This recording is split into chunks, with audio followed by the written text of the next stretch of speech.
Kannur പിണറായിയിൽ BJP പ്രവർത്തകൻ രമിത് കൊല്ലപ്പെട്ടതിൽ പ്രതിഷേധിച്ച് സംസ്ഥാനത്ത് ബിജെപി ആഹ്വാനം ചെയ്ത ഹർത്താൽ പൂർണ്ണം.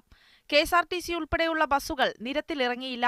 പലയിടത്തും ഹർത്താൽ അനുകൂലികൾ വാഹനങ്ങൾ തടഞ്ഞു, കടകൾ അടപ്പിച്ചു.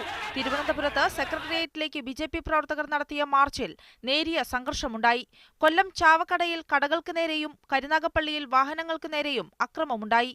കൊച്ചിയിൽ വൈറ്റില, കാക്കനാട് എന്നിവിടങ്ങളിൽ വാഹനങ്ങൾ തടഞ്ഞു.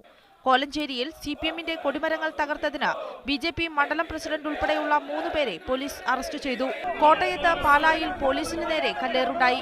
കോഴിക്കോട് ലോ ഫ്ലോർ ബസിന് നേരെയും കുന്നമംഗലത്ത് വിവാഹ സംഘത്തിന് നേരെയും കല്ലേറുണ്ടായി.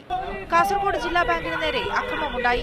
കോഴിക്കോടും തൃശൂരും തിരുവനന്തപുരത്തും മാധ്യമപ്രവർത്തകർക്ക് മർദ്ദനമേറ്റു. കനത്ത സുരക്ഷ ഏർപ്പെടുത്തിയ കണ്ണൂരിൽ ചെറിയ അക്രമ സംഭവങ്ങൾ മാത്രമാണ് റിപ്പോർട്ട് ചെയ്യപ്പെട്ടത്. വിവിധ ബ്യൂറോകൾക്കൊപ്പം ന്യൂസ് ഡെസ്ക്, മീഡിയ 1.